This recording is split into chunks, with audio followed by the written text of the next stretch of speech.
morning. Good morning, teacher. Good morning, Miss. Okay, നിങ്ങൾ prayer എല്ലാം കഴിഞ്ഞു? You can start.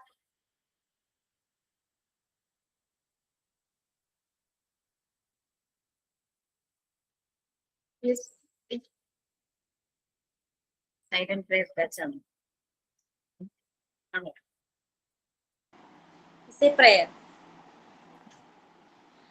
We shall overcome, we shall overcome, we shall overcome someday. Oh, deep in my heart, I do believe we shall overcome someday. We will walk hand in hand, we will walk hand in hand, we will walk hand in hand someday. Oh, deep in my heart, I do believe we shall overcome someday. We shall live in peace, we shall live in peace, we shall live in peace someday. Oh, deep in my heart, I do believe we shall overcome someday. Thank you, ma'am.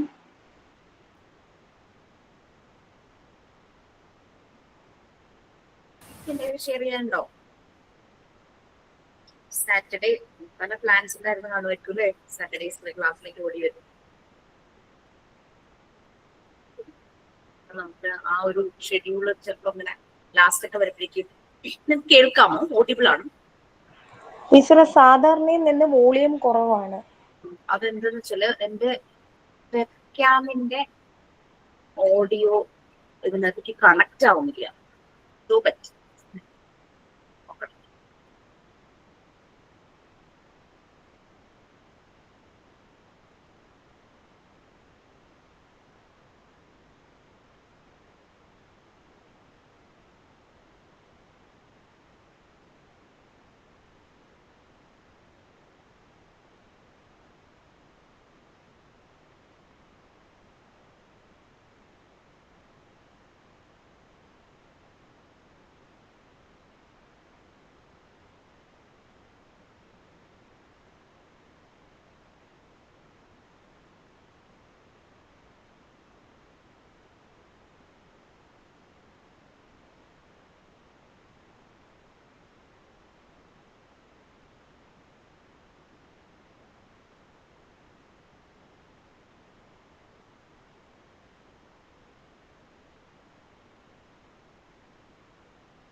ചെറിയ രീതിയിലൊന്ന് മാറ്റാൻ നോക്കിയതായിരുന്നു. ശരിയായെന്ന് എനിക്ക് അറിയില്ല കേട്ടോ.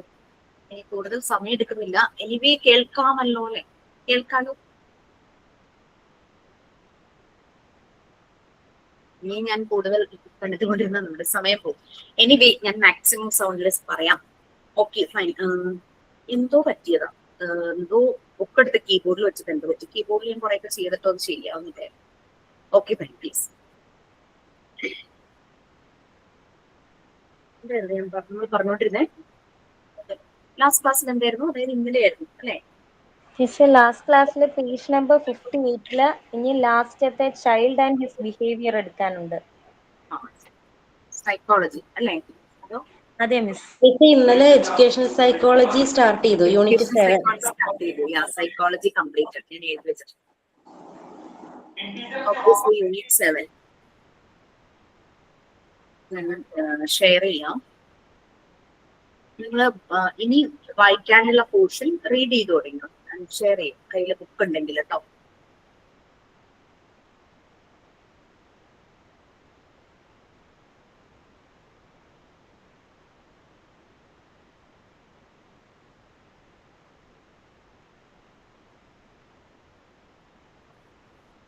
Just തുടങ്ങിയല്ലേ ഉള്ളൂ education psychology? അതെ miss, just തുടങ്ങിയുള്ളൂ.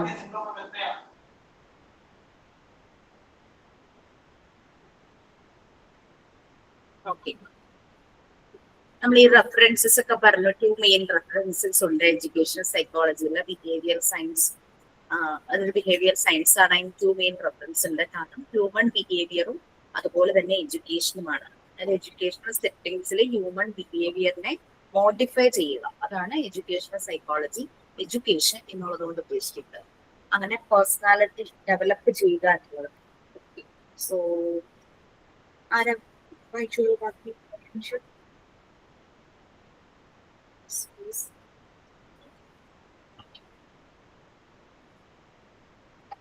Yes.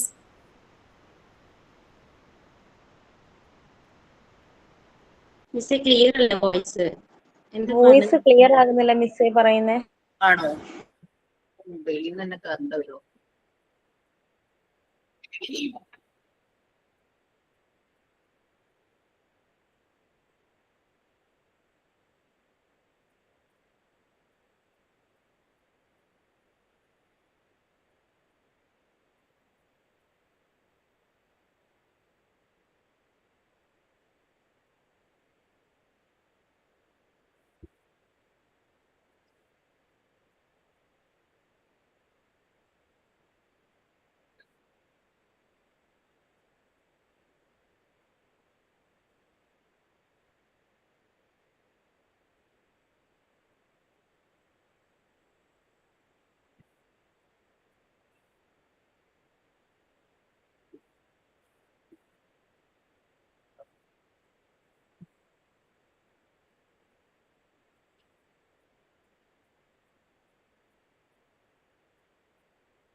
ഒട്ടും clear ആവുന്നില്ലേ? Teacher clear ആകുന്നു, പക്ഷെ ഇടയ്ക്ക് ഇങ്ങനെ ഒരു നെറ്റ്വർക്ക് ഇഷ്യൂ പോലെ കട്ടായി കേൾക്കുന്നു. നിങ്ങളുടെ കയ്യിലെല്ലാം ടെക്സ്റ്റ് ഇല്ലേ? ഞാൻ ഫോണിൽ നിന്ന് കയറാം. ടെക്സ്റ്റ് ഉണ്ടല്ലോ, അത് ഷെയർ ചെയ്യാൻ പറ്റില്ല. ഫോണിൽ നിന്ന് വെച്ച് പാടാം.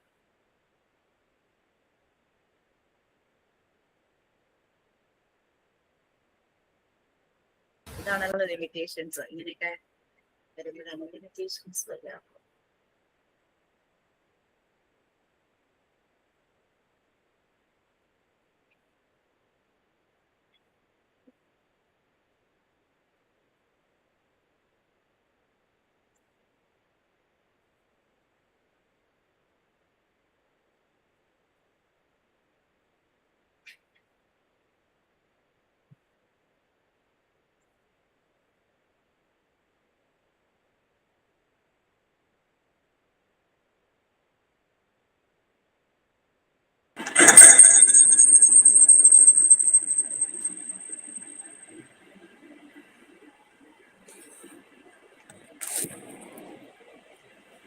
കേൾക്കാമോ?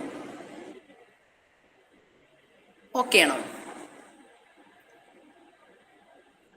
ഞാൻ ഇതിനകത്ത് ലാപ്ടോപ്പിൽ നിങ്ങൾക്ക് ഞാനിത് സ്ക്രോൾ ചെയ്ത് കാണിക്കാം. ഞാൻ അഥവാ ആർക്കെങ്കിലും വായിക്കണമെന്നുണ്ടെങ്കിൽ ബുക്ക് ടെക്സ്റ്റ് ഇല്ലെങ്കിൽ ഇതിൽ ഞാൻ ഓഡിയോ കിട്ടും. Okay okay fine. സോ നമ്മൾ എഡ്യൂക്കേഷണൽ സൈക്കോളജിയെ കുറിച്ചാണ് പറഞ്ഞുകൊണ്ടിരുന്നത്. ക്ലിയർ അല്ലെങ്കിൽ പറയണം കേട്ടോ. എഡ്യൂക്കേഷൻ സൈക്കോളജിയുടെ ആപ്ലിക്കേഷനാണ് എഡ്യൂക്കേഷണൽ സൈക്കോളജിയുടെ അപ്ലൈഡ് സയൻസ് ആണെന്ന് നമ്മൾ പറഞ്ഞു. പോസിറ്റീവ് സയൻസ് ആണെന്ന് പറഞ്ഞു. പിന്നെ റിസൾട്ട് പോസിറ്റീവായിട്ട് പോസിറ്റീവ് ഗ്രോത്ത് കുട്ടികളുടെ അതിന് വേണ്ടിയിട്ടാണ് എഡ്യൂക്കേഷൻ സെറ്റിങ്സിൽ സൈക്കോളജി അപ്ലൈ ചെയ്തത്. അതുകൊണ്ട് അതിനെ പോസിറ്റീവ് സയൻസ് എന്ന് പറയുന്നു. പിന്നെ കാലാകാലങ്ങളിൽ എഡ്യൂക്കേഷൻ സിസ്റ്റത്തിൽ മാറ്റങ്ങൾ വരുന്നുണ്ട്. അതിൻ്റെ ഒപ്പം എഡ്യൂക്കേഷണൽ സൈക്കോളജിയിലും മാറ്റങ്ങൾ വരും. സോ അതൊരു ഗ്രോയിങ് സയൻസ് ആണ്.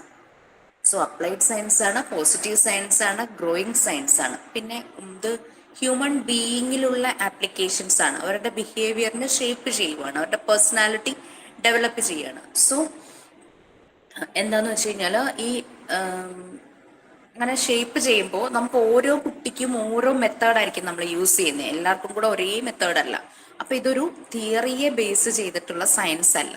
അതുകൊണ്ട് ഇതൊരു നോർമേറ്റീവ് സയൻസ് അല്ല എന്ന് പറയുന്നത്. നോർമേറ്റീവ് സയൻസ് എന്ന് പറഞ്ഞു കഴിഞ്ഞാൽ fully focusing on theory principles, എഴുതപ്പെട്ട് വെച്ചത്, കാലങ്ങളായി എഴുതപ്പെട്ട് വെച്ച കുറെ പ്രിൻസിപ്പിൾസ് തിയറിനെയൊക്കെ ഡിപ്പെൻഡ് ചെയ്ത് വർക്ക് ചെയ്യുന്ന ഒന്നാണ് എഡ്യൂക്കേഷണൽ സൈക്കോളജി എന്നുള്ളത്. Okay fine. ഇത്രയും കാര്യങ്ങളൊക്കെ ക്ലിയർ ആയി. നമ്മൾ ഇതിന് രണ്ട് മെയിൻ റെഫറൻസസ് ഉണ്ടെന്ന് പറഞ്ഞു, ഹ്യൂമൻ ബിഹേവിയറിലും അതുപോലെ തന്നെ എഡ്യൂക്കേഷൻ. ഇപ്പൊ എഡ്യൂക്കേഷൻ എന്ന് പറയുന്നത് വൺ സെൽഫ്, അവനവനെ തന്നെ തിരിച്ചറിയുന്നതാണ് എഡ്യൂക്കേഷൻ എന്ന് പറയുന്നത്.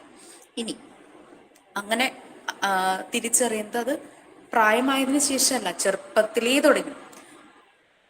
അപ്പൊ തുടങ്ങിയ ഒരു കുട്ടിയുടെ പേഴ്സണാലിറ്റി ഡെവലപ്പ് ചെയ്യുകയാണ്. നമ്മൾ പ്രായമായതിനു ശേഷമാണ് പേഴ്സണാലിറ്റി ഉണ്ടാവുക എന്നുള്ളതല്ല. ആ ഒരു ഇൻഡിവിജ്വാലിറ്റി, ആ ഒരു പേഴ്സണാലിറ്റി, അവരുടെ യുണീക്ക് ആയിട്ടുള്ള അവരുടെ കഴിവുകൾ എല്ലാം അവർക്ക് ഡെവലപ്പ് ആകുന്നത് ചെറുപ്പം തുടങ്ങി തന്നെയാണ്. Okay, so next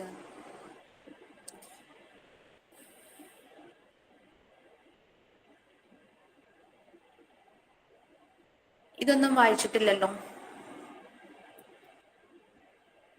next 2 paragraphs ആരെങ്കിലും ഒന്ന് റീഡ് ചെയ്യാമോ? മിസ് ഞാൻ വായിക്കാം. Educational psychology helps the teacher to understand the students and improves their ability. The field of educational psychology involves the study of memory, theoretical process, and individual difference. Via cognitive psychology in conceptualizing new strategies for learning process in humans. Educators change the teaching method and environment so that the maximum number of students is served in the general education environment. The educational psychologist studies individual differences of students and devises special education programs for the students of exclusive needs. Special educators provide a continuity of services in which students with special needs receive varying degrees of support based on their individual needs. Common special needs include learning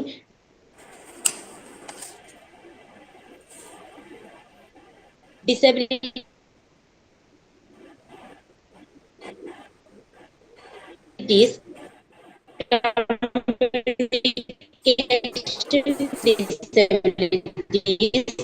emotional and behavioral voice break disabilities, ആവുന്നുണ്ടോ? and എനിക്ക് മാത്രമേ developmental disabilities. Students with these kinds of special needs are likely to benefit from the additional educational services such as different paths to teachers extend as it is a method based on individual attention. Okay, one second.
Okay.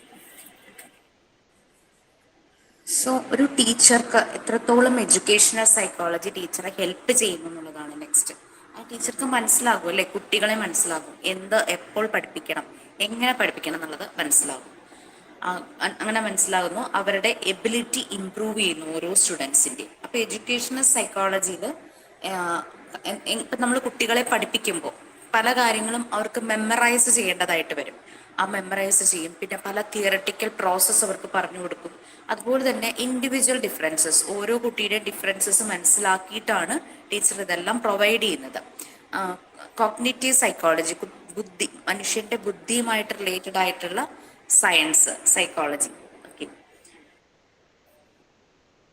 അപ്പൊ അങ്ങനെ വരുമ്പോൾ ഓരോ കുട്ടിയെയും പഠിപ്പിക്കാനായിട്ട് new strategy, അങ്ങനെ ഒരു idea, ആ ഒരു ഐഡിയ ടീച്ചർക്ക് കിട്ടും. അല്ലെങ്കിൽ പ്രശ്നം എന്താണെന്ന് വെച്ച് കഴിഞ്ഞാൽ എല്ലാ കുട്ടികളിലും ഒരേ മെത്തേഡ് കൊടുക്കുമ്പോൾ ചില കുട്ടികൾ അത് കൺസീവ് ചെയ്യും, ചില കുട്ടികൾക്ക് അത് മനസ്സിലാകില്ല, കുറേ കുട്ടികൾ ബാക്കിലേക്കായി പോകും, കുറച്ച് കുട്ടികൾ മാത്രം ഫ്രണ്ടിലേക്ക് വരുന്നു, അങ്ങനെ ഒരു കേസ് വരും. അപ്പോൾ എല്ലാവരെയും ഒരുപോലെ ഡെവലപ്പ് ചെയ്യണമെങ്കിൽ അവരുടെ ഇൻഡിവിജ്വൽ ഡിഫറൻസസ് മനസ്സിലാക്കണം, അവരുടെ ഇന്റലക്ച്വലുമായിട്ട് റിലേറ്റഡ് ആയിട്ടുള്ള സൈക്കോളജി അത് അറിയണം.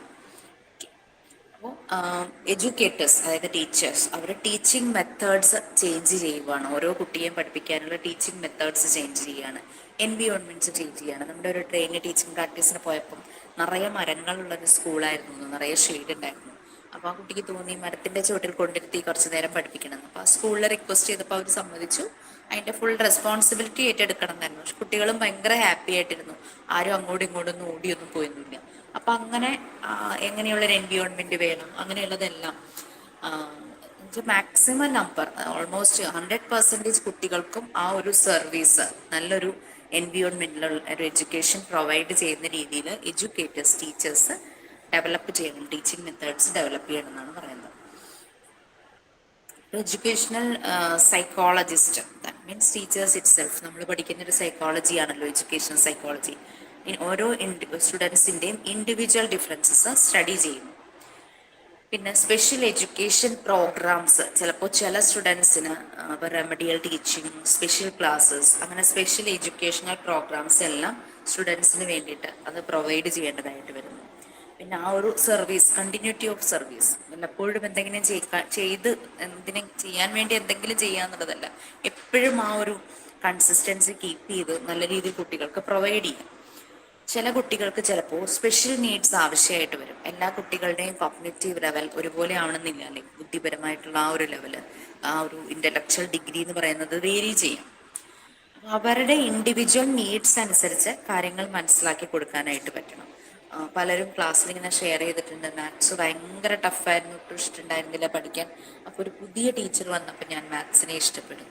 അപ്പോൾ സബ്ജക്റ്റിന്റെ പ്രശ്നമല്ല, ആ ഒരു സബ്ജക്റ്റിന്റെ പ്രശ്നമല്ല, അത് എങ്ങനെ അവരിലേക്ക് എത്തിക്കുന്നു, അവരെങ്ങനെ അത് കൺസീവ് ചെയ്യുന്നു, എങ്ങനെ അവരത് ഡൈജസ്റ്റ് ചെയ്യുന്നു എന്നുള്ളതിനെ ഡിപ്പെൻഡ് ചെയ്തിരിക്കും. അപ്പോൾ ആ ഒരു ടീച്ചർ വന്നപ്പോഴേക്കും മാത്സ് ടഫായിരുന്ന എല്ലാ കുട്ടികൾക്കും അത് വളരെ ഈസിയായി, നല്ലപോലെ എല്ലാവരും എക്സാമിന് വേണ്ടിയിട്ട് പെർഫോം ചെയ്തു എന്നൊക്കെ പറഞ്ഞ് ക്ലാസ്സിൽ ഷെയർ ചെയ്തിട്ടുണ്ടായിരുന്നു.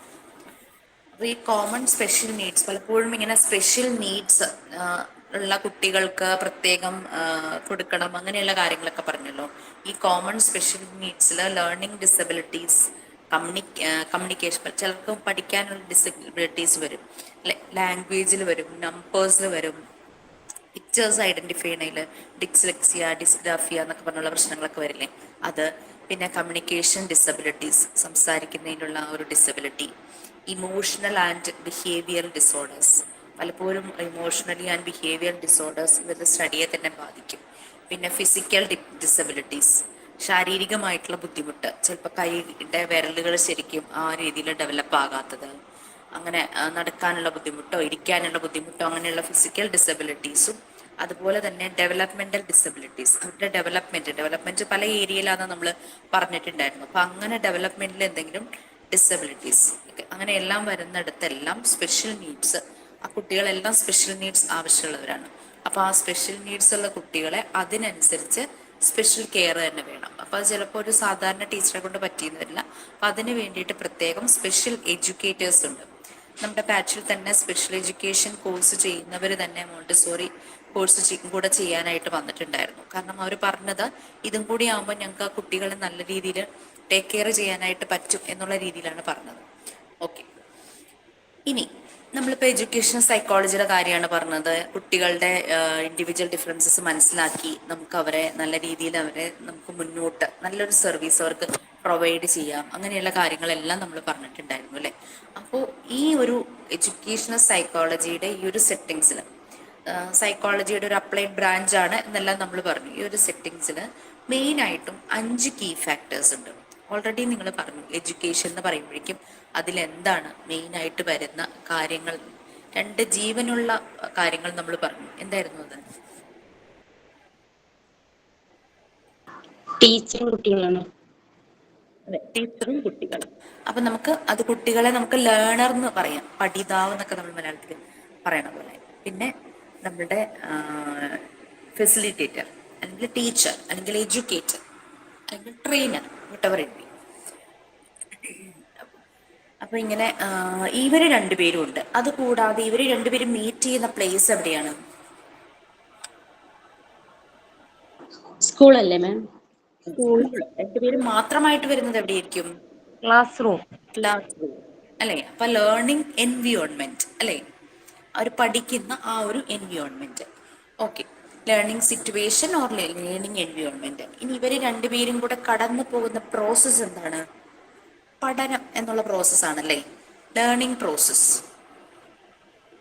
ഈ ലേണിങ്ങിലൂടെ അവർക്ക് എന്തെല്ലാമാണ് കിട്ടുന്നത്?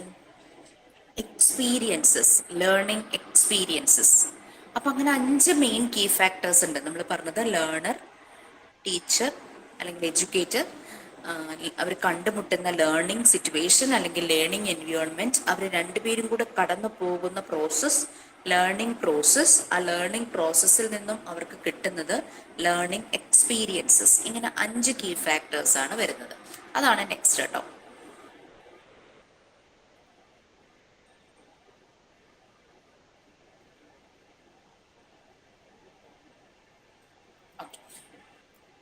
പിന്നെ 5 കീ ഫാക്ടേഴ്സിൽ ആദ്യത്തെ 2 കീ ഫാക്ടേഴ്സ് ആരെങ്കിലും ഒന്ന് വായിക്കാം?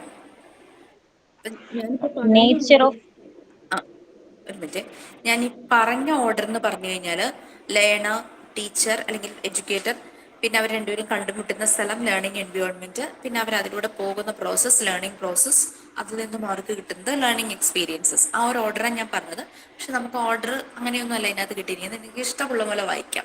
നിങ്ങൾക്ക് ഇപ്പം നമുക്ക് കണക്ട് ചെയ്യാൻ പറ്റുന്ന ഓർഡറിലാണ് വായിക്കാൻ ഇഷ്ടമെങ്കിൽ നമ്പർ ഒന്ന് മാറ്റിയിട്ട് കൊടുക്കുവോ, അങ്ങനെ എന്താന്ന് വെച്ചാൽ it's up to you, no problem. എങ്ങനെ വായിച്ചാലും കുഴപ്പമില്ല. നമ്മൾ അങ്ങനെ വായിക്കുമ്പോൾ നമുക്ക് കുറച്ചുകൂടെ ഒന്ന് കാര്യം കണക്ട് ചെയ്ത് ഓർക്കാൻ എളുപ്പമുണ്ട് 5 എണ്ണം.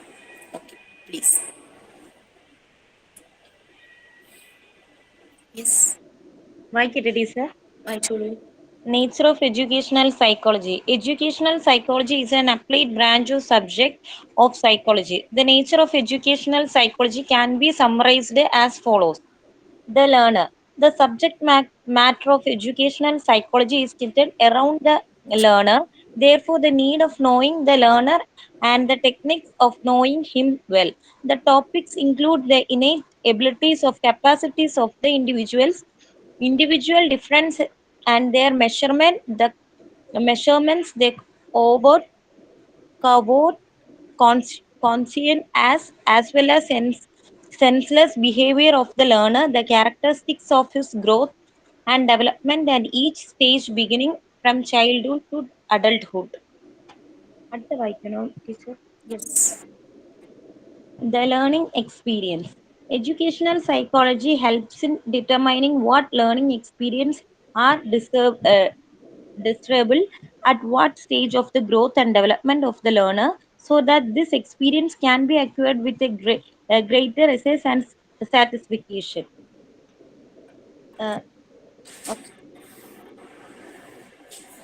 Okay, so the learner, that is the student അല്ലേ. സബ്ജക്ട് മാറ്റർ, സബ്ജക്ട് ആ ഒരു എഡ്യൂക്കേഷണൽ സെറ്റിങ്സിലെ സബ്ജക്ട് ഇമ്പോർട്ടൻ്റ് ആയിട്ടുള്ള ഒരാൾ. നമ്മൾ പറയില്ല ഒരു ബിസിനസ്സിലെ കസ്റ്റമറാണ് കിങ് എന്ന് പറയുന്നത്. അതുപോലെ നമ്മുടെ എഡ്യൂക്കേഷണൽ സെറ്റിങ്സ് ഇൻസ്റ്റിറ്റ്യൂഷനിലെ കസ്റ്റമറാണ് നമ്മളുടെ കുട്ടികൾ അല്ലെ, ലേണർ.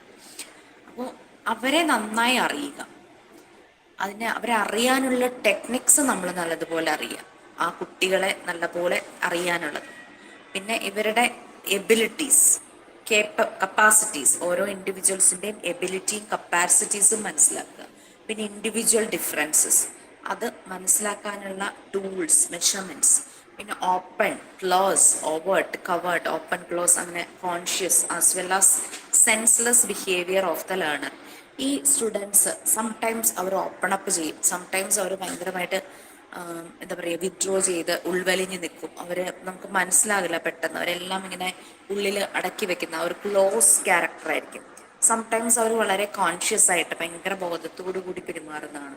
ചിലപ്പോൾ സെൻസ്ലെസ് ആയിട്ട് ഒരു എന്താ പറയുക, ബോധമില്ലാത്ത പോലെ ആ ഒരു രീതിയിൽ ബിഹേവിയർ ആണ്. അങ്ങനെ പല രീതിയിലും ലേണറുടെ ക്യാരക്ടർ, ബിഹേവിയർ നമുക്ക് കാണാനായിട്ട് പറ്റും.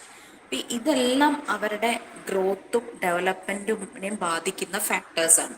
അങ്ങനെ ഓരോ സ്റ്റേജിലും, ചൈൽഡ്ഹുഡ് തുടങ്ങി അഡൾട്ട്ഹുഡ് വരെയുള്ള ഓരോ സ്റ്റേജിലും ഇവരുടെ ഈ കാര്യങ്ങളെല്ലാം മനസ്സിലാക്കാനും അതിന് വേണ്ടുന്ന മെഷർമെന്റ് ടൂൾസ് എല്ലാം എടുത്ത് അത് നമ്മൾ അവരുടെ ബിഹേവിയർ ഷേപ്പ് ചെയ്യുവാണ്. അങ്ങനെ അവരുടെ പേഴ്സണാലിറ്റി ഡെവലപ്പ് ചെയ്യുന്നു. അങ്ങനെ അവരുടെ ഓരോ സ്റ്റേജസിലും ഉള്ള ഡെവലപ്മെന്റ് ആണ് ശരിക്കും എഡ്യൂക്കേഷണൽ സെറ്റിങ്സിൽ ഒരു എഡ്യൂക്കേഷണൽ സൈക്കോളജിസ്റ്റ് ചെയ്യുന്നത്. അതായത് മെയിൻ കുട്ടികളുമായിട്ട് ഡയറക്റ്റ് കണക്ട് ആവുന്നത് ടീച്ചർമാരാണ്. സംടൈംസ് ഒരു ടീച്ചർക്ക് അതിനെക്കൊണ്ട് പറ്റാതെ വരുമ്പോൾ ഒരു സ്കൂളിൽ എക്സ്റ്റേണൽ സപ്പോർട്ട് ഉണ്ടായിരിക്കും, വേറെ റിസോഴ്സ് പ്രൊവൈഡേഴ്സ് ഉണ്ടായിരിക്കും. അപ്പോൾ ചിലപ്പോൾ കൗൺസിലേഴ്സ് ആകാം, ചിലപ്പോൾ ഏതെങ്കിലും രീതിയിലുള്ള സൈക്കോളജിസ്റ്റുകളാകാം, അല്ലെങ്കിൽ സ്റ്റുഡൻസുമായിട്ട് ഡയറക്റ്റ്ലി കണക്ട് ചെയ്യാൻ പറ്റുന്ന രീതിയിൽ ആ മേഖലയിൽ ജോലി ചെയ്യുന്ന ആരെങ്കിലും ആയിരിക്കാം, അങ്ങനെ വരാം. ഓക്കെ. പിന്നെ ലേണിംഗ് എക്സ്പീരിയൻസസ് പറഞ്ഞു. നമ്മൾ പറഞ്ഞു ഈ ടീച്ചറും കുട്ടിയും കൂടെ ഒരുമിച്ച് ഒരുമിച്ച് ഒരേപോലെ എക്സ്പീരിയൻസ് ചെയ്ത് പോകുന്ന ഒരു പ്രോസസ്സാണ് ലേണിംഗ് പ്രോസസ്സ്. അവരെ പഠിപ്പിക്കുന്നു അല്ലെ, എന്താണ് അവർക്ക് വേണ്ടത്, അങ്ങനെയുള്ള കാര്യങ്ങളെല്ലാം പറഞ്ഞു കൊടുക്കുന്നു. അതെല്ലാം അവരുടെ ഗ്രോത്തും ഡെവലപ്മെന്റിനും വേണ്ടിയിട്ടുള്ളതാണ്. ഇതെല്ലാം അവർക്ക് നല്ല ഈസി ആയിട്ടും സാറ്റിസ്ഫാക്ഷനോട് കൂടിയും കിട്ടും. ഇപ്പം ഞാനും വന്നിട്ട് ഭയങ്കര ടഫായിട്ട് ഈ ഒരു ടോപ്പിക്കിനെ കൊണ്ടുപോവുകയാണെങ്കിൽ ഒരുപക്ഷെ നിങ്ങൾക്കത് മനസ്സിലാകണമെന്നില്ല ഈസി ആയിട്ടല്ലേ. അപ്പം എല്ലാവർക്കും വളരെ ഈസി ആയിട്ട് സാറ്റിസ്ഫാക്ഷൻ ആയിട്ട്, അപ്പം അതിന് ഉള്ളൊരു പ്ലാറ്റ്ഫോം എന്ന് പറഞ്ഞു കഴിഞ്ഞാൽ എന്തും ഈ ലേണേഴ്സിന് ചോദിക്കാൻ, ടീച്ചറോട് ചോദിക്കാനുള്ളൊരു സ്പേസ് ഉണ്ടാകണം. ഞാനൊക്കെ സ്കൂളിൽ പഠിക്കുമ്പോൾ ഒന്നും ടീച്ചർമാരോട് ഡൗട്ട്സ് ഉണ്ടെങ്കിലും ചോദിക്കില്ലായിരുന്നു. അപ്പം അങ്ങനെ ഒരു ക്ലൈമറ്റ് ആയിരുന്നു ക്ലാസ് റൂമിൽ. അങ്ങനെ ആരും തന്നെ ചോദിച്ച് ഞാൻ കണ്ടിട്ടില്ല ക്ലാസ്സിൽ. പേഴ്സണലി ഒക്കെ പോയി ടീച്ചറുടെ അടുത്ത് ഇത് എനിക്ക് മനസ്സിലായില്ല അങ്ങനെ പിന്നെയും ഒക്കെ ചോദിക്കും. ക്ലാസ്സിൽ ചോദിക്കാൻ നമുക്കൊക്കെ അന്ന് ഞങ്ങൾക്കൊക്കെ ഭയങ്കര ഒരു ബുദ്ധിമുട്ടായിരുന്നു. പക്ഷെ നമ്മളുടെ ഒരു ലേണിംഗ് എൻവിയോൺമെന്റ് മാറുക, അവിടെ എന്തും തുറന്ന് ചോദിക്കാൻ, അവിടെ ഒരു ഇൻഹിബിഷൻ ആർക്കും ഇല്ല, ഒരു മടിയില്ല. എല്ലാവർക്കും അത് മറ്റുള്ളവർ കേട്ടാൽ തെറ്റിപ്പോവുക, അല്ലെങ്കിൽ ഞാൻ അങ്ങനെ ചോദിച്ചാൽ ടീച്ചർക്ക് ദേഷ്യം വരുമോ, അങ്ങനത്തെ ചിന്ത നമുക്കില്ലല്ലേ. ആ ഒരു സ്പേസ് നമ്മൾ ഉണ്ടാക്കി വെക്കുകയാണ്. അങ്ങനെ ഒരു ക്ലൈമറ്റാണ് നമ്മുടെ ലേണിംഗ് എൻവിയോൺമെന്റ് വരുന്നത്. അപ്പൊ എന്തും ചോദിക്കും, എനിക്കത് മനസ്സിലായില്ല, അതെങ്ങനെയാണ് വായിക്കുന്നത്, അതിന്റെ മീനിങ് എന്താണ്, അപ്പം നമ്മൾക്ക് അറിയുന്നതാണെങ്കിൽ നമ്മൾ അപ്പം തന്നെ ക്ലിയർ ചെയ്യും, ഇല്ലെങ്കിൽ ഞങ്ങൾ നോക്കിയിട്ട് പറയാം. അപ്പൊ അങ്ങനെ ഒരു ടീച്ചർക്ക് പറയാനും ഒരു മടി തോന്നില്ല, അങ്ങനെ ഒരു സ്പേസ് ആയിരിക്കുമ്പോൾ. ഞാൻ ഒന്ന് ചെക്ക് ചെയ്തിട്ട് പറയാം. ഞാൻ പോളിടെക്നിക്കിൽ വർക്ക് ചെയ്യുന്ന സമയത്ത് 60 കുട്ടികളുണ്ടായിരുന്നു ക്ലാസ്സിൽ. അതിൽ പെൺകുട്ടികൾ ഏകദേശം ഒരു 15 പേര് മാക്സിമം, അത്രയേ ഉള്ളൂ. ബാക്കി മുഴുവനും ബോയ്സ് ആണ്. പോളിടെക്നിക്കിലൊക്കെ ആ ഒരു ക്ലൈമറ്റും കൾച്ചറും അറിയാലോ. അതിലൊരു പയ്യനുണ്ടായിരുന്നു, അവൻ ആ ഒരു ക്ലാസ്സിലെ കുട്ടികളെക്കാളും ഏജ് കൂടിയതായിരുന്നു. പക്ഷെ അവൻ എല്ലാ കാര്യങ്ങളിലും ഭയങ്കര നോളജ്. എനിക്കത് തന്നെ ഭയങ്കര റെസ്പെക്റ്റ് ആയിരുന്നു കുട്ടിയുടെ. പക്ഷെ ആ കുട്ടിയുടെ ഒരു പ്രശ്നം എന്താണെന്ന് വെച്ചാൽ ടീച്ചേഴ്സിനെ മുട്ടുകുത്തിക്കുക അതവന് ഭയങ്കര ഹോബിയാണ്, അവൻ എൻജോയ് ചെയ്യും അത് ഭയങ്കരമായിട്ട്. അവനുള്ള ഡൗട്ട്സും, അതായത് നമ്മൾ നെക്സ്റ്റ് ഡേ എന്താണോ എടുക്കാൻ പോകുന്നത് അത് മുഴുവനും അവൻ പഠിച്ച് റെഫർ ചെയ്തിട്ട് വരും. സാധാരണ ചിലർ വായിച്ചിട്ട് വരും, നമുക്ക് അപ്പോൾ ക്ലാസ് എടുക്കുമ്പോൾ നമുക്ക് കുറച്ചുകൂടെ മനസ്സിലാവാനായിട്ട്. ഇതവൻ പഠിച്ചിട്ട് വരുന്നത് ടീച്ചേഴ്സിന് പണി കൊടുക്കാൻ വേണ്ടിയിട്ടാണ്. എന്നിട്ട് അവൻ ഭയങ്കരമായിട്ടുള്ള ഡൗട്ട്സ് ഒക്കെ ചോദിക്കും. കുറേയൊക്കെ നമ്മൾ ക്ലാസ്സിൽ ക്ലിയർ ചെയ്ത് തരും, പക്ഷെ ചിലതൊന്നും നമുക്ക് ചിലപ്പോൾ പെട്ടെന്ന് അപ്പം പറയാൻ പറ്റില്ല. അപ്പോൾ അവനോട് പറയും, എനിക്കിത് അറിയില്ല, ഞാനതൊന്ന് റെഫർ ചെയ്ത് നോക്കിയിട്ട് പറഞ്ഞു തരാമെന്ന് പറയും. അപ്പോഴേക്കും അവൻ പിന്നെ ഒതുങ്ങും. കാരണം നമ്മൾ വളരെ ഹമ്പിളായിട്ട് പറയുവാണല്ലോ. അതേസമയം നമ്മൾ അറിയില്ലെങ്കിൽ പിടിച്ചു നിൽക്കാൻ നോക്കിക്കഴിഞ്ഞാൽ അവൻ ഇങ്ങനെ നമ്മൾ ഇതാക്കിക്കൊണ്ടിരിക്കുക. അത് മറ്റുള്ള ടീച്ചേഴ്സ് പറഞ്ഞിട്ടുണ്ട്. അപ്പം ഞാൻ എന്തായാലും അവൻ ചോദിക്കുന്നത് എനിക്ക് ക്ലാരിറ്റി ഇല്ലാത്ത സംഭവമാണെങ്കിൽ ഞാനപ്പോൾ പറയും, എനിക്കതിനെപ്പറ്റി കൂടുതൽ ധാരണയില്ല, ഞാനത് നോക്കിയിട്ട് റെഫർ ചെയ്തിട്ട് പറയാം കേട്ടോ എന്ന് പറയും. പിറ്റേ ക്ലാസ്സിൽ ചെല്ലുമ്പോൾ അത് മാക്സിമം നല്ല രീതിയിൽ തന്നെ പറഞ്ഞു കൊടുക്കും. അങ്ങനെയാണ് അവൻ ഒതുങ്ങിയത്. അങ്ങനെയും കുട്ടികളുണ്ട്. പക്ഷെ ഇപ്പോഴത്തെ കാലത്ത് അതുണ്ടോ എന്ന് എനിക്കറിയില്ല. അങ്ങനെയും കുട്ടികളുണ്ട് ടീച്ചേഴ്സിനെ ഇതാക്കാൻ വേണ്ടിയിട്ട്. അപ്പൊ അങ്ങനെ ഒരു കുട്ടി ഉണ്ടായിരുന്നു ക്ലാസ്സിൽ. പിന്നെ അവൻ തീരുമാനിക്കും എങ്ങനെ പഠിപ്പിക്കണം എന്നുള്ളത്. നമുക്ക് ഭയങ്കര ഇറിറ്റേഷൻ ഫീൽ ചെയ്യും കേട്ടോ.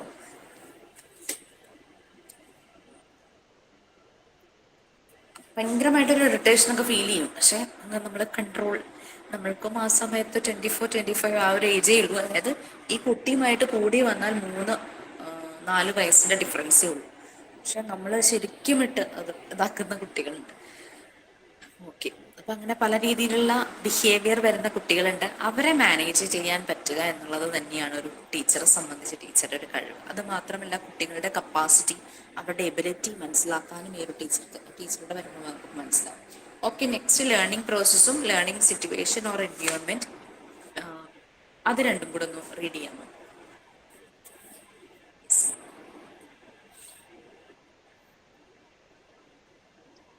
Learning process and decide what learning experiences. Educational psychology moves on to the laws, principles, and theories of learning. Other items in the learning process are remembering and forgetting, perceiving concept information, thinking and reasoning, problem solving, transfer of learning, ways and meaning of efficient learning. Learning situation or environment. Here we deal with the environmental factors and learning situations which come in the middle between the learner and the teacher. Topics like classroom climate and group dynamic, techniques and aids that facilitate learning and evaluation, techniques and practices, guidance and counseling, etc. for the smooth functioning of the teaching learning process. Okay,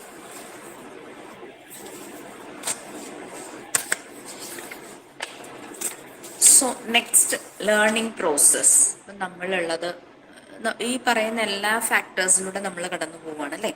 ലേണറുണ്ട്, എഡ്യൂക്കേറ്ററുണ്ട്, learning experiences. Learning പ്രോസസ്സിലൂടെയാണ് നമുക്ക് ആ learning experiences. ഒരു ലേണറെ മനസ്സിലാക്കി കഴിയുമ്പോൾ എന്ത് ആ കുട്ടിയെ പഠിപ്പിക്കണം, അങ്ങനെയുള്ള കാര്യങ്ങൾ അതാണ് ലേണിംഗ് പ്രോസസ്സിൽ വരുന്നത്. പ്രധാനമായിട്ടും നമുക്ക് പല ഏരിയയിലും കുട്ടികളെ പല കാര്യങ്ങൾ പഠിപ്പിക്കേണ്ടതായിട്ട് വരും. ലോസ്, പ്രിൻസിപ്പിൾസ്, തിയറീസ്, പിന്നെ അതുപോലെ തന്നെ ചിലതിങ്ങനെ ഓർത്തിരിക്കാൻ. ഇപ്പോൾ ഈ ഒരു 5 കീ ഫാക്ടേഴ്സ് നല്ല രീതിയിൽ മെമ്മറൈസ് ചെയ്യാനായിട്ട് നമ്മൾ അതിനെ കണക്ട് ചെയ്ത് നമ്മൾ പറഞ്ഞു അല്ലേ. അപ്പം നിങ്ങൾക്കത് പെട്ടെന്ന് ഓർമ്മ വരും. എഡ്യൂക്കേഷണൽ സൈക്കോളജിയുടെ മെയിൻ ആയിട്ടുള്ള 5 കീ ഫാക്ടേഴ്സ് ഏതാണെന്ന് ചോദിച്ചു കഴിഞ്ഞാൽ കണക്ട് ചെയ്ത് പറയാൻ പറ്റും. ആ രീതിയിൽ മെമ്മറൈസ് ചെയ്യുകയാണ് വേണ്ടതല്ല. അത് ചുമ്മാ കാണാതെ പഠിക്കുക, എഴുതി പഠിക്കുക. കുട്ടികളെ കൊണ്ട് ഇമ്പോസിഷൻ കൊടുക്കുന്ന ഒരു പരിപാടി ഉണ്ട്. കുട്ടികളെ ഇമ്പോസിഷൻ എഴുതുന്നത് നിങ്ങൾ കണ്ടിട്ടുണ്ടോ? ഒരു ആപ്പിൾ നിന്നാണെങ്കിൽ എ എന്ന് എഴുതി വെക്കും, പി എന്ന് എഴുതി വെക്കും. അങ്ങനെ ഇമ്പോസിഷൻ കൊടുത്തിട്ട് എന്താ കാര്യം? ഒരു പ്രയോജനമില്ല. അപ്പൊ ശരിക്കും അവരെ മെമ്മറൈസ് ചെയ്യാൻ പറ്റുന്ന രീതിയിലുള്ള ടെക്നിക്സ് നമ്മൾ യൂസ് ചെയ്യണം. ചില കാര്യങ്ങൾ നമുക്ക് ഓർത്ത് വെക്കേണ്ടതായിട്ട് വരും. ശരിക്കും പറഞ്ഞു കഴിഞ്ഞാൽ ലേണിംഗ് പ്രോസസ്സ് 3 സ്റ്റെപ്സിലൂടെയാണ് കടന്നു പോകുന്നത്. Learn, unlearn, relearn. അങ്ങനെ 3 സ്റ്റെപ്സിലൂടെയാണ് ലേണിംഗ് പ്രോസസ്സ് കടന്നു പോകുന്നത്. നമ്മൾ പഠിക്കേണ്ട കാര്യങ്ങൾ, വീണ്ടും പഠിക്കേണ്ട കാര്യങ്ങൾ റീലേൺ. അൺലേൺ എന്ന് പറഞ്ഞാൽ ആവശ്യമില്ലാത്തത്, പഠിക്കേണ്ടാത്തത്. അങ്ങനെ 3 രീതിയിലുള്ള പ്രോസസ്സിലൂടെയാണ് ശരിക്കും ലേണിംഗ് സ്റ്റെപ്സിലൂടെയാണ് ലേണിംഗ് പ്രോസസ്സ് ശരിക്കും കടന്നു പോകുന്നത്. പിന്നെ ചില കാര്യങ്ങൾ നമ്മൾ തിങ്കിങ്, റീസണിങ്, മാത്സ് ഒന്നും കാണാതെ പഠിച്ചിട്ട് യാതൊരു പ്രയോജനമില്ലല്ലേ. അവിടെ നമ്മളുടെ തിങ്കിങ്, റീസണിങ്, ആ എബിലിറ്റിയാണ് ഡെവലപ്പ് ആകുന്നത്. ഒരു പ്രോബ്ലം സോൾവിങ് അത് നമുക്ക് വരണം. ഏതെങ്കിലും ഒരു തിയറിയുമായിട്ട് കണക്ട് ചെയ്തിട്ട് ഒരു പ്രോബ്ലം പ്രൂവ് ചെയ്യാനുണ്ടെങ്കിൽ നമുക്ക് ആ തിയറിയെ കുറിച്ച് നല്ല രീതിയിൽ നമ്മൾ മനസ്സിലാക്കണം. അവിടെയാണ് അതിന്റെ റീസണിങ്ങും ആ ഒരു മെമ്മറൈസേഷനും വരുന്നത്. തിയറി ഒരിക്കലും കാണാതെ പഠിച്ചു കഴിഞ്ഞ് കഴിഞ്ഞാൽ നമുക്ക് അത് പ്രൂഫിന്റെ സമയത്ത് കറക്റ്റ് അത് കണക്ട് ചെയ്ത് കിട്ടണമെന്നില്ല. അതിപ്പം കൂടുതലും നമ്മൾ ജോമെട്രി വരുമ്പോഴാണ് ഈ ഒരു തിങ്കിങ്, റീസണിങ് ഒക്കെ കൂടുതൽ വരുന്നത്. ജോമെട്രി, അൾജിബ്ര അങ്ങനെയുള്ള കാര്യങ്ങളൊക്കെ വരുമ്പോൾ. ഓക്കെ, അപ്പൊ മാത്സ് പഠിപ്പിക്കുന്ന ട്യൂഷൻ എടുക്കുന്നതോ മാത്സ് പഠിപ്പിക്കുന്ന ടീച്ചേഴ്സിനോ നിങ്ങളുടെ കൂടെ ഉണ്ടെങ്കിൽ അവർക്ക് മനസ്സിലാകും എങ്ങനെ ആ ഒരു മാത്സ് കുട്ടികളിലേക്ക് എത്തിക്കണം എന്നുള്ളത്. പ്രോബ്ലം സോൾവിങ്, പിന്നെ അതുപോലെ തന്നെ പഠിച്ച കാര്യങ്ങൾ മറ്റുള്ളവരിലേക്ക് പകർന്നു കൊടുക്കുക, ഇതെല്ലാമാണ് ലേണിംഗ് പ്രോസസ്സിലൂടെ കടന്നു പോകുന്നത്. പിന്നെ എഫിഷ്യന്റ് ലേണിങ്ങിന് വേണ്ടുന്ന മാർഗങ്ങൾ, വേസ് ആൻഡ് മീൻസ്, അതിന് ഇപ്പോൾ ടൂൾസ് വേണോ, ആക്ടിവിറ്റീസ് വേണോ, അങ്ങനെയുള്ള കാര്യങ്ങളെല്ലാം. നെക്സ്റ്റ് നമ്മുടെ ക്ലാസ് റൂമാണ്, അല്ലെങ്കിൽ ആ ഒരു environment, learning situation or environment. Class room climate, group dynamics, ഒരു ക്ലാസ് റൂമിനകത്ത് കുട്ടികൾ തമ്മിലുള്ള ബന്ധം, കുട്ടികളും ടീച്ചേഴ്സും തമ്മിലുള്ള ബന്ധം, ഓക്കെ, അത് എല്ലാം വരുന്നു. പിന്നെ യൂസ് ചെയ്യുന്ന ടെക്നിക്സ്, അങ്ങനെ ലേണിങ്ങിനും, പിന്നെ ഇവാലുവേഷൻ, അസസ് ചെയ്യുമല്ലോ. ഒരു കാര്യം പഠിച്ചു കഴിഞ്ഞാൽ കുട്ടികൾക്ക് അത് കിട്ടിയോ എന്നറിയാനായിട്ട് നമ്മൾ ഇവാലുവേറ്റ് ചെയ്യും. പിന്നെ അത് പ്രാക്ടീസ് ചെയ്യാനുള്ള ടെക്നിക്സും, പിന്നെ അവർക്ക് കൊടുക്കേണ്ട ഗൈഡൻസ്, കൗൺസിലിംഗ്. ഒരു ആക്ടിവിറ്റി ക്ലാസ് റൂമിൽ ചെയ്യിക്കുവാണ്, അപ്പോൾ അത് ആ ഒരു ടീച്ചിങ് ലേണിംഗ് പ്രോസസ്സ് സ്മൂത്ത് ആയിട്ട് പോകാനായിട്ട് എന്തെല്ലാം ഗൈഡൻസ്, എന്തെല്ലാം കൗൺസിലിംഗ്, അങ്ങനെയുള്ള കാര്യങ്ങളും പ്രാക്ടീസും കുട്ടികൾക്ക് പ്രൊവൈഡ് ചെയ്യണം എന്നുള്ളതൊക്കെ ഇതിനകത്ത് വരുന്നു. നെക്സ്റ്റ്, ദ മെയിൻ ആയിട്ടുള്ള ഒരു പൊട്ടൻറ്റ് ഫോഴ്സ്, ടീച്ചർ. ആരെങ്കിലും വായിച്ചോളൂ. The teacher. The teacher is a potent force in any scheme of teaching and learning process. It discussed the role of the teacher. It indicates the need of knowing himself for a teacher to play his role properly in the process of education. His conflicts, motivation, anxiety, adjustment, level of goal, etc. It throws light on the essential personality traits, interests, aptitudes, the characteristics of effective teaching, etc., so as to inspire him to become a successful teacher. Through the entire scope of educational situations, psychology is included in the above mentioned 5 key factors. It may be further expanded by adding the following. A 5 key വായിക്കണം മാം. അതിന് വേണം പറയാം. Okay, teacher. നമ്മളുടെ ആ ഒരു 5 main key ഫാക്ടേഴ്സിലെ potent force teacher. അപ്പം എന്നോടൊരു ബാച്ചിലെ ഒരു കുട്ടി ക്ലാസ് എടുത്തപ്പോഴും ഞാൻ ചോദിച്ചില്ല, ഇങ്ങനെ പരീക്ഷയ്ക്ക് പഠിച്ചപ്പോൾ അത് പറഞ്ഞു, സ്റ്റുഡൻസ് അല്ലേ പൊട്ടൻറ്റ് ഫോഴ്സ്, ടീച്ചർ എങ്ങനെയാകുന്നത്, ഒരു മെയിൻ ആള്. നമ്മൾ പറഞ്ഞു കസ്റ്റമർ എന്ന് പറയുന്നത് ഇമ്പോർട്ടൻ്റ് അല്ല, കിങ് എന്ന് പറയുന്നത് സ്റ്റുഡൻസ് ആണെന്ന് നമ്മൾ പറഞ്ഞു. പക്ഷേ ഈ സ്റ്റുഡൻസിൻ്റെ കേപ്പബിലിറ്റീസ്, കപ്പാസിറ്റി മനസ്സിലാക്കി അവരെ ട്രിഗർ ചെയ്യുന്ന ഒരു വലിയൊരു ഫോഴ്സ് വേണം.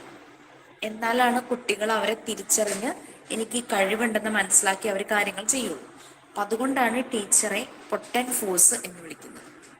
എഡ്യൂക്കേഷനിലെ ടീച്ചിങ് ലേണിംഗ് പ്രോസസ്സിലെ ഏത് സ്കീമിലാണെങ്കിലും, ചെറിയ ക്ലാസ് ആണെങ്കിലും ഹൈസ്കൂളാണെങ്കിലും ഹയർ സെക്കൻഡറി ആണെങ്കിലും കോളേജിലാണെങ്കിലും പോസ്റ്റ് ഗ്രാജുവേഷൻ ആണെങ്കിലും അങ്ങനെ എന്ത് പ്രൊഫഷണൽ കോഴ്സ് ആണെങ്കിലും അവിടെയെല്ലാം പൊട്ടൻറ്റ് ഫോഴ്സ് എന്ന് പറയുന്നത് ഒരു ടീച്ചർ തന്നെയാണ്.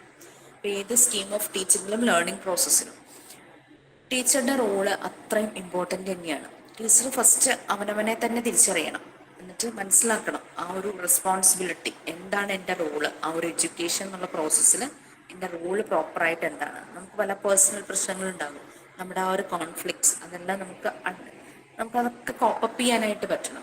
പിന്നെ motivation, anxiety, adjustment, level of goal, etcetera. എഫക്റ്റീവായിട്ടൊരു ടീച്ചിങ് ചെയ്യാനായിട്ട് ഒരു ടീച്ചർ ആദ്യം സ്വയം ഷേപ്പ് ആകണം.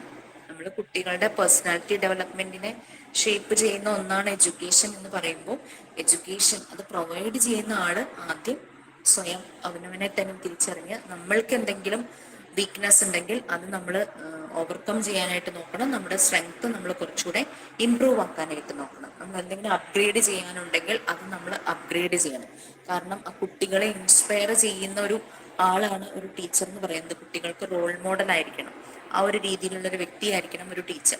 അപ്പം അങ്ങനെ ഒരു സക്സസ്ഫുൾ ടീച്ചർ ആകാനായിട്ട് നമുക്ക് അവരെ ഇൻസ്പയർ ചെയ്യാനായിട്ട് പറ്റണം. ഓക്കെ, ഇത്രയേ ഉള്ളൂ. പിന്നെ ഈ 5 കീ ഫാക്ടേഴ്സ് കൂടാതെ എഡ്യൂക്കേഷണൽ സൈക്കോളജിയുടെ ആ ഒരു കാര്യങ്ങളെല്ലാം വൈഡായിട്ട് സ്പ്രെഡ് ചെയ്തിരിക്കുന്ന പല ഏരിയാസും ഉണ്ട്.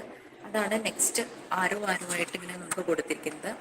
അപ്പം അതിലെ രണ്ടെണ്ണം ആയിട്ട് ഓരോരുത്തരൊന്ന് വായിച്ചു.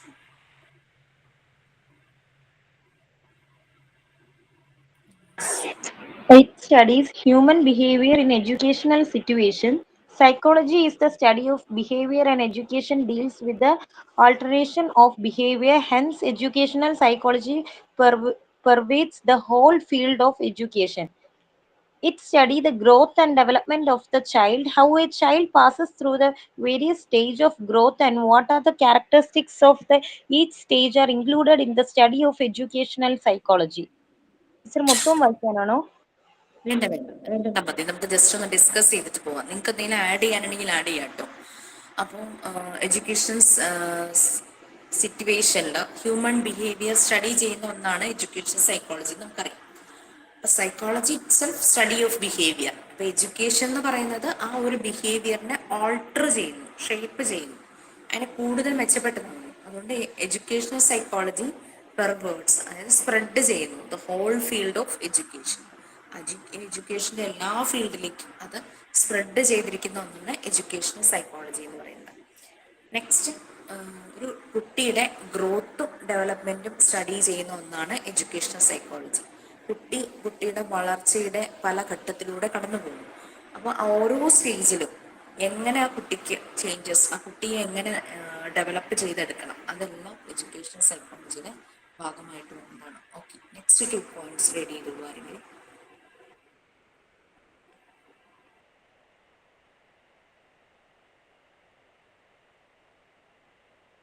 Yes, next 2 points, please.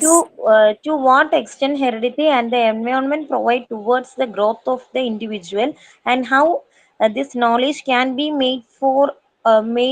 made use of for bringing about the optimum development of the child, form of a silent future of the scope of educational psychology. Educational psychology deals with the nature and development of the personality of an individual. In fact, education has been defined as the all around development of the personality of an individual. Personality development also implies as well adjust the personalities. നിങ്ങൾക്ക് clear ആവുമെന്ന് തോന്നുന്നുണ്ടല്ലേ? ആദ്യം ഒറ്റ ഒരു കാര്യമുള്ളൂ, ഒരു കുട്ടിയുടെ ഡെവലപ്മെന്റിനെ നല്ല രീതിയിൽ സപ്പോർട്ട് ചെയ്യുന്ന ഒന്നാണ് എഡ്യൂക്കേഷൻ സൈക്കോളജി. അപ്പം നല്ലൊരു എഡ്യൂക്കേഷണൽ ഇൻസ്റ്റിറ്റ്യൂഷൻ ഒരു കുട്ടിയുടെ ഡെവലപ്മെന്റിന് വേണ്ടുന്ന എല്ലാ കാര്യങ്ങളും പ്രൊവൈഡ് ചെയ്യുന്ന ഒരു ഇൻസ്റ്റിറ്റ്യൂഷൻ അല്ലെങ്കിൽ അത് ആ കുട്ടിയുടെ ലാക്ക് ഓഫ് ഡെവലപ്മെന്റിന് കാരണമാകും.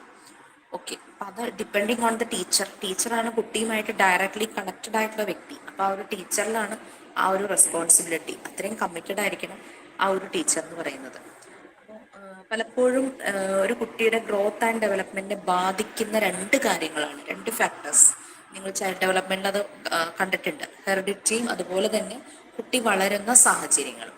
ഹെറിഡിറ്റിയിൽ നമുക്കൊന്നും ചെയ്യാൻ പറ്റില്ല, പക്ഷെ വളരുന്ന സാഹചര്യങ്ങളിൽ നമുക്ക് മാറ്റം വരുത്തി ഹെറിഡിറ്റിയിലുള്ള പ്രശ്നങ്ങൾ നമുക്ക് കുറയ്ക്കാനായിട്ട് പറ്റും.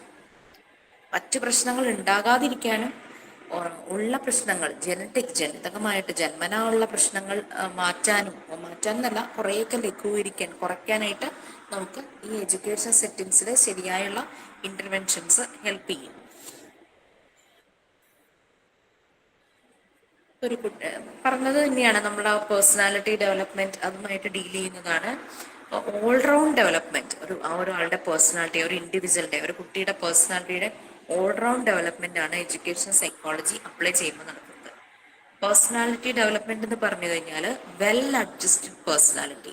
നമ്മൾ ഏത് സിറ്റുവേഷനിലാണോ ജീവിക്കുന്നത്, ഏത് സിറ്റുവേഷൻ നമ്മുടെ മുന്നിൽ വരുമ്പോൾ അത് നമുക്ക് ഫേസ് ചെയ്യാനും നമുക്ക് സോൾവ് ചെയ്യാനും, എന്തെങ്കിലും പ്രോബ്ലം ആണെങ്കിൽ അത് സോർട്ട് ഔട്ട് ചെയ്ത് മുന്നോട്ട് പോകാനും, ആ രീതിയിൽ വെൽ അഡ്ജസ്റ്റഡ് പേഴ്സണാലിറ്റി. അല്ലാണ്ട് ലുക്സിൽ മാത്രമല്ല, സാഹചര്യങ്ങളുമായി പൊരുത്തപ്പെട്ട് ജീവിക്കാൻ പറ്റുക എന്ന് പറയുന്നതാണ് ഒരു സോഷ്യൽ ബീയിങ്ങിന്റെ ഏറ്റവും വലിയ ഒരു ക്വാളിറ്റി എന്ന് പറയുന്നത്. അഡാപ്റ്റേഷൻ, പൊരുത്തപ്പെട്ട് ജീവിക്കുക എന്നുള്ളത്. ഓക്കെ, നെക്സ്റ്റ് ഇനി 2 പോയിന്റ്സും കൂടി ഉള്ളൂന്ന് തോന്നുന്നു, അത് റീഡ് ചെയ്തോളൂ. 2 അല്ല 3 കൂടെ വായിച്ചോളൂ. It studies individual difference. Every individual differs from every other individual. It is one of the basic facts of human nature which have been brought to light by educational psychology. This one fact has revolutionized the concept and process of education. It studies nature, intelligence, and its measurement. This is of all utmost importance for a teacher. It provides guidance and counseling. Education is nothing but providing guidance to the growing child.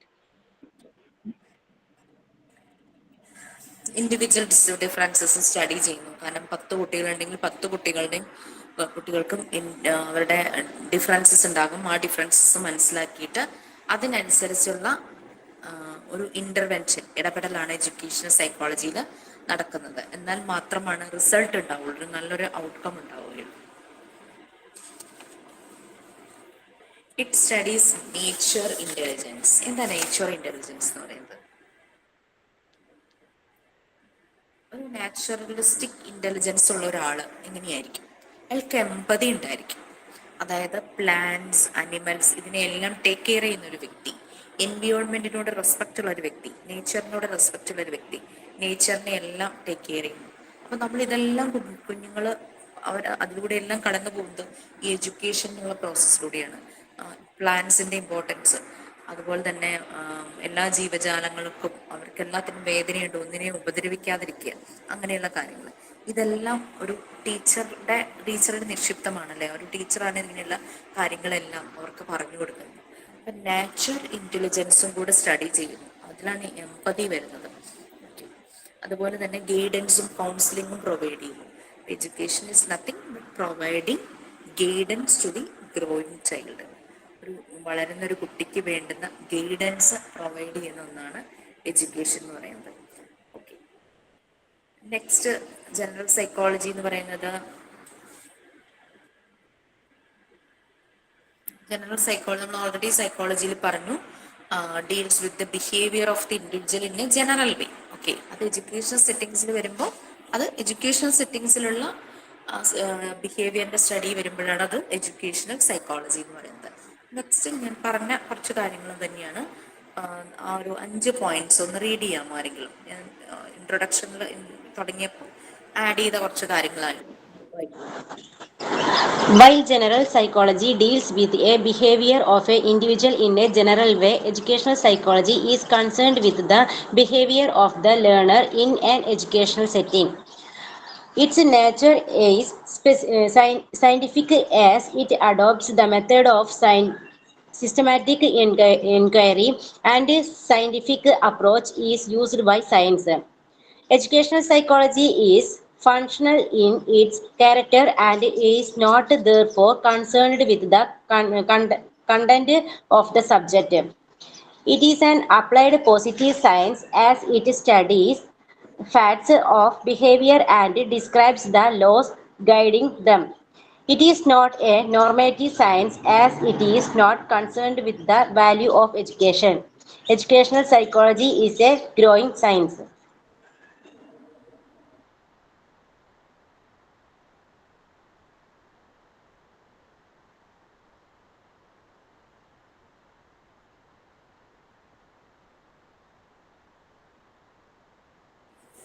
കുറച്ചു മുമ്പ് പറഞ്ഞ കാര്യങ്ങൾ തന്നെയാണല്ലേ. Applied science ആണ്, growing science ആണ്, positive science ആണ്, normative science അല്ല, അങ്ങനെയുള്ള കാര്യങ്ങളായിരുന്നു നമ്മൾ പറഞ്ഞത്. അതായത് ഇതൊരു സയന്റിഫിക് ആയിട്ടുള്ള മെത്തേഡാണ് അല്ലേ, അല്ലാതെ എന്തെങ്കിലും ബ്ലൈൻഡ് ബിലീഫുമായിട്ട് കണക്ട് ചെയ്തിട്ടുള്ളതല്ല. സയന്റിഫിക് ഫാക്ട് ഓറിയന്റഡ് ആണ്, ഫാക്റ്റ് ആയിട്ടുള്ളതാണ്, സിസ്റ്റമാറ്റിക് ആയിട്ടുള്ള മെത്തേഡ് തന്നെയാണ് ഇതിനകത്ത് യൂസ് ചെയ്യുന്നത്. സയന്റിഫിക് അപ്രോച്ചാണ്. ഓക്കെ, ഇതൊരു പ്രാക്ടിക്കൽ ആയിട്ടുള്ള കാര്യമാണ്. Education psychology is functional in its character. പ്രാക്ടിക്കലായിട്ട് പോകുന്ന കാര്യങ്ങളാണ്. അപ്പോൾ അതിനകത്ത് സബ്ജക്റ്റിനെ ആണ് കൺസേൺ ചെയ്യുന്നത്. സബ്ജക്റ്റ് എന്ന് പറയുന്നത് നമ്മുടെ സ്റ്റുഡൻസ് ആണ്. പിന്നെ ഒരു അപ്ലൈഡ് സയൻസ് ആണ്, അപ്ലൈഡ് പോസിറ്റീവ് സയൻസ് ആണ്. ബിഹേവിയർ അങ്ങനെയുള്ള കാര്യങ്ങളെല്ലാം സ്റ്റഡി ചെയ്യുന്നു, എന്നിട്ട് അവയെ ഗൈഡ് ചെയ്യുന്നു നല്ല രീതിയിൽ പോസിറ്റീവായിട്ട് മുന്നോട്ട് തന്നെ. ഇതൊരു നോർമേറ്റീവ് സയൻസ് അല്ല, തിയറിയെ ബേസ് ചെയ്യുന്ന ഒന്നല്ല. It is not concern with the values of education. കാരണം എഡ്യൂക്കേഷന് കുറേ വാല്യൂസ്, തിയറീസ്, പ്രിൻസിപ്പിൾസ് കാര്യങ്ങളൊക്കെ ഉണ്ട്. പക്ഷെ നമുക്കത് പ്രാക്ടിക്കലി പോസിബിൾ ആക്കാൻ പറ്റില്ല ബിഹേവിയർ, കുട്ടിയുടെ ബിഹേവിയർ സ്റ്റഡി ചെയ്യുമ്പോൾ. പിന്നെ ഇതൊരു ഗ്രോയിങ് സയൻസ് ആണ്, അപ്ഗ്രേഡ് ചെയ്യപ്പെടുന്നു, അപ്ഡേറ്റഡ് ആകുന്നു. Okay, scope of education psychology, നമ്മളുടെ 5 കീ ഫാക്ടേഴ്സ് ഏതാണെന്ന് നമ്മൾ പറഞ്ഞു. ഇനി ഇതിൽ നമുക്ക് ലിമിറ്റേഷൻസും വരും. എന്ത് കാര്യത്തിനും ഒരു സർട്ടൺ ലിമിറ്റേഷൻസ് ഉണ്ടാവുമല്ലോ. ഒരു ലിമിറ്റേഷൻ നമുക്ക് പെട്ടെന്ന് നമുക്ക് ഐഡന്റിഫൈ ചെയ്യാൻ പറ്റുന്ന ലിമിറ്റേഷനാണ് നമുക്കിതിൽ ഹ്യൂമൻ ബീയിങ് ആണ് അല്ലെ. സ്റ്റുഡൻസ് ജീവനുള്ള കുട്ടികളാണ്, അല്ലാണ്ട് ഒരു ഫാക്ടറിയിൽ ഉണ്ടാക്കുന്ന മെഷീൻ പാർട്സോ സ്പെയർ പാർട്സോ ഒന്നുമല്ല. നമുക്കതിനെ നന്നാക്കി എടുക്കാനും ഒരു പാർട്സ് മാറ്റിയിട്ട് വേറൊരു പാർട്ട് വെക്കാൻ പറ്റുന്ന രീതിയിലുള്ള പെർഫോമൻസ് നല്ലതല്ലെങ്കിൽ നമുക്കത് ഡംപ് ചെയ്യാൻ പറ്റില്ല. അപ്പം അതിനകത്ത് ജീവനുള്ള മനുഷ്യ കുഞ്ഞുങ്ങളാണ്. അപ്പം അങ്ങനെ അതൊക്കെ ഇതിൻ്റെ ഒരു ലിമിറ്റേഷൻസ് ആണ്. നമുക്കത് കാരണം എക്സ്പെരിമെന്റ്സ് ഒന്നും എടുക്കാനായിട്ട് പറ്റില്ല. ആ ലിമിറ്റേഷൻ ABCDE എന്ന് പറഞ്ഞിട്ട് കൊടുത്തിട്ടുണ്ട്. ജസ്റ്റ് ഒന്ന് വായിച്ചു നോക്കൂ. നിങ്ങൾക്ക് എന്തെങ്കിലും റിലേറ്റ് ചെയ്യാൻ പറ്റുവാണെങ്കിൽ റിലേറ്റ് ചെയ്യൂ. എന്തെങ്കിലും നിങ്ങൾ എക്സ്പീരിയൻസ് ചെയ്തിട്ടുണ്ടെങ്കിൽ you can share that also. Yes, yes please. Teacher വായിക്കാനാണോ? യെസ്, 4 ലിമിറ്റേഷൻസ് വായിക്കുക. നിങ്ങൾ ടീച്ചർ The ആയിരിക്കാം. energetic and powerful nature of human behavior sets as a number of limitations to the application of psychology to solve educational problems. These limitations are limitations due to nature of education psychology, limitations due to the nature of human behavior, limitation due to individual difference, limitation due to limited scope of experiments on human being, limitation due to the gap between theory and practice. Limitations മനസ്സിലായല്ലോ ഓരോന്നും. Educational സൈക്കോളജിയുടെ nature വെച്ചിട്ടുള്ള ഒരു limitations, അതുപോലെ തന്നെ human behaviour, നമുക്ക് ആളുകളുടെ സ്വഭാവം. ഇന്നൊരു കുട്ടി നല്ല ഫൈനായിട്ട് നല്ല മിടുക്കനായിട്ട് കാര്യങ്ങൾ ചെയ്തു, നാളെ അവൻ വീട്ടിൽ നിന്ന് വരുമ്പോൾ വീട്ടിൽ നിന്ന് ഒരു അടി കൊണ്ടിട്ടാണ് വന്നിട്ടുണ്ടെങ്കിൽ അന്നത്തെ ദിവസം ക്ലാസ്സിൽ അവൻ ഭയങ്കര വാശിയോ അല്ലെങ്കിൽ മൂടിയോ ഗ്ലൂമിയോ ആയിട്ടൊക്കെ ഇരിക്കും അല്ലേ? അത് ശ്രദ്ധിച്ചിട്ടുണ്ടോ? ഇന്നലെ കുഴപ്പമൊന്നുമില്ലായിരുന്നല്ലോ, ഇന്നെന്ത് പറ്റി എന്നൊക്കെ ടീച്ചർമാർ ചോദിക്കാറില്ലേ? സോ ഇതെല്ലാം ഡിപ്പെൻഡ്സ്, ഇതൊക്കെ ഡിപ്പെൻഡ് ചെയ്യുന്ന ചില കാര്യങ്ങളാണ്. ഓക്കെ, പിന്നെ ഇൻഡിവിജ്വൽ ഡിഫറൻസസ്. നമുക്ക് ചില ഇപ്പൊ കാണുന്ന ഒരു കാഴ്ച, ക്ലാസ്സിൽ കുറേ കുട്ടികളുണ്ടാവും, ഒരു ടീച്ചർ ഉണ്ടാവും. അപ്പോൾ ആ ടീച്ചർ സ്റ്റുഡൻറ് പ്രൊപ്പോർഷണാലിറ്റി അത് ഭയങ്കര വീക്കായിരിക്കും. അങ്ങനെ വരുമ്പോൾ എല്ലാ കുട്ടികളെയും ശ്രദ്ധിക്കാനായിട്ട് ടീച്ചർക്ക് പറ്റില്ല. 40 മിനിറ്റ് ഉണ്ടാവും, 60 കുട്ടികളുണ്ടെങ്കിൽ ഈ 60 പേരെയും ഒരാൾക്ക് 1 മിനിറ്റ് പോലും കൊടുക്കാൻ അവിടെ സമയമില്ല അല്ലേ? അപ്പൊ എങ്ങനെ കുട്ടികളെ അതൊക്കെ അതിൻ്റെ ഒരു ലിമിറ്റേഷൻസ് ആണ്. ശരിക്കും 20 കുട്ടിക്ക് ഒരു ടീച്ചർ എന്നുള്ള രീതിയിലാണ്. ഞാൻ വർക്ക് ചെയ്തിരുന്ന മോണ്ടിസോറി സ്കൂളിൽ 5 കുട്ടിക്ക് ഒരു ഫെസിലിറ്റേറ്റർ, അങ്ങനെയായിരുന്നു. അത് 15 കുട്ടികളുണ്ടായിരുന്നു. ഞങ്ങൾ 3 ഫെസിലിറ്റേറ്ററും അതിൻ്റെ ഡയറക്ടറായ സാറും ഉണ്ടായിരുന്നു. അപ്പൊ അത്രയും ആ 5 കുട്ടികൾക്ക് ഓരോരുത്തരെന്നാണ് പറഞ്ഞിരുന്നത്. 5 കുട്ടികളെ ഒബ്സർവ് ചെയ്യാനായിട്ട് നമുക്ക് പറ്റണം പ്രോപ്പറായിട്ട്. അതേസമയം 5-ന് പകരം 50 കുട്ടികളാണ്. നമുക്ക് ഓരോരുത്തർക്കും ഒരു 15 പേര് വെച്ചിട്ടുണ്ടെങ്കിൽ ഭയങ്കര ടഫായിരിക്കും നമുക്ക് ഒബ്സർവ് ചെയ്യുക എന്നുള്ളത്. പിന്നെ ഹ്യൂമൻ ബീയിങ് ആയതുകൊണ്ട് ലിമിറ്റഡ് സ്കോപ്പ് ഓഫ് എക്സ്പെരിമെന്റ്സ്, അതുപോലെ തന്നെ തിയറിയും പ്രാക്ടീസും തമ്മിലുള്ള എൻറ്റയർ ഡിഫറൻസ്, ആ ഒരു ഗ്യാപ്പ്, അതെല്ലാമാണ് ഇതിനകത്ത് വരുന്ന കാര്യങ്ങൾ. Okay, next relevance and contribution of education psychology. നമ്മൾ എഡ്യൂക്കേഷൻ സൈക്കോളജി അപ്ലൈ ചെയ്യാനായിട്ട് യൂസ് ചെയ്യുന്ന സൈക്കോളജിക്കൽ മെത്തേഡ്സുമാണ് ഈ ചാപ്റ്ററിൽ ഇനി ബാക്കിയുള്ളത്. അപ്പോൾ അത് ഞാൻ നെക്സ്റ്റ് ക്ലാസ്സിൽ എടുക്കാം. കാരണം രണ്ടും കൂടെ ഒന്ന് കണക്ട് ചെയ്ത് ഒരേ ദിവസം പോവുകയാണെങ്കിൽ നിങ്ങൾക്ക് കാര്യങ്ങൾ മനസ്സിലാക്കും. അപ്പോൾ ഏകദേശം ഒരു ഐഡിയ കിട്ടിയോ എന്താണ് എഡ്യൂക്കേഷൻ സൈക്കോളജി, നമ്മൾ എന്തുകൊണ്ട് സൈക്കോളജി പഠിച്ചത് എഡ്യൂക്കേഷണൽ സെറ്റിങ്സിൽ നമ്മളത് അപ്ലൈ ചെയ്യണം, നമ്മുടെ മുന്നിൽ വരുന്നത് കുഞ്ഞുങ്ങളാണ്, റോബോട്ടുകളോ അങ്ങനത്തെ കാര്യങ്ങളൊന്നും അല്ല എന്നൊക്കെ നമുക്ക് മനസ്സിലായിട്ടുണ്ടാവും അല്ലേ? അപ്പോൾ ആ ഒരു രീതിയിൽ നമുക്ക് കുട്ടികളെ കാണാനായിട്ട് പറ്റണം. Okay, all the best all educators. നിങ്ങളൊക്കെ എഡ്യൂക്കേറ്റേഴ്സ് അല്ലെങ്കിൽ ഫെസിലിറ്റേറ്റേഴ്സ് ആയി കഴിഞ്ഞു. അപ്പോൾ പിന്നെ വർക്ക്സ് ഒന്നും പെൻഡിങ് ആക്കി വെക്കാതിരിക്കുക. കാരണം എന്ന് വെച്ചാൽ പെരുന്നാൾ കഴിയുന്നതോടുകൂടി 12, 13 ഒക്കെ ബാച്ച് അവർ പാസ് ഔട്ടായി പുറത്ത് പോകും. പിന്നെ 14, 15 അങ്ങനെ 16, 17 ഒക്കെ ആകാനായിട്ട് വലിയ സമയമൊന്നും എടുക്കില്ല. അതുകൊണ്ട് അതിനനുസരിച്ച് കാര്യങ്ങൾ ചെയ്യും. ഓക്കെ ടീച്ചർ, നമുക്ക് 6 months കഴിയുമ്പോൾ നമുക്കൊരു മോഡൽ വരുമെന്ന് പറഞ്ഞല്ലോ ടീച്ചർ, അത് എപ്പോഴാണ്? നമ്മളിപ്പോൾ ക്ലാസ് കയറിയിട്ട് 6 months ആയി, ഫെബ്രുവരി ആയപ്പോൾ. ഈ ഒരു ഞാനിപ്പോൾ എടുക്കുന്ന പാർട്ട് 2 ആണല്ലോ. പാർട്ട് 2-ല് നിങ്ങൾക്ക് ഇനി ഏതൊക്കെ ചാപ്റ്റർ കൂടെ തീരാനുണ്ട്? ടീച്ചർ, അശ്വതി മിസ് ഇപ്പൊ നീഡ്സ് എന്ന് പറയുന്ന ചാപ്റ്റർ സ്റ്റാർട്ട് ചെയ്തിട്ടേ ഉള്ളൂ. പിന്നെ എഡ്യൂക്കേഷൻ സൈക്കോളജി മാത്രമാണോ എടുത്തുകൊണ്ടിരിക്കുന്നത്? വേറെ എന്തെങ്കിലും അതിനകത്ത് കഴിയാനുണ്ടോ? കോഗ്നിറ്റീവ് ഡെവലപ്മെന്റ് എടുത്തിട്ടില്ല മിസ്സേ. ഈ ചാപ്റ്റേഴ്സ് എല്ലാം തീരുമ്പോൾ, അതായത് പാർട്ട് 1-ഉം പാർട്ട് 2-ഉം തീരുമ്പോൾ നിങ്ങളുടെ ടേം എക്സാമിനേഷൻ വരും. ടേം 1 എക്സാമിനേഷൻ മനസ്സിലായോ? അത് തീരണം. മോസ്റ്റ് പ്രോബബ്ലി മാർച്ച് മിഡൊക്കെ ആകുമ്പോഴേക്കും തീരുമായിരിക്കും. മാർച്ച് മിഡൊക്കെ ആകുമ്പോഴേക്കും എക്സാം വരണം ടേം 1. കാരണം 15 ബാച്ചിന്റെ ടേം 1 കഴിഞ്ഞു, 16ന്റെ ടേം 1 ആവുന്നു. അപ്പോൾ ഡെഫിനറ്റ്ലി നെക്സ്റ്റ് നിങ്ങളുടെ മാർച്ച് മിഡൊക്കെ ആകുമ്പോഴേക്കും ആവും. ഓക്കെ,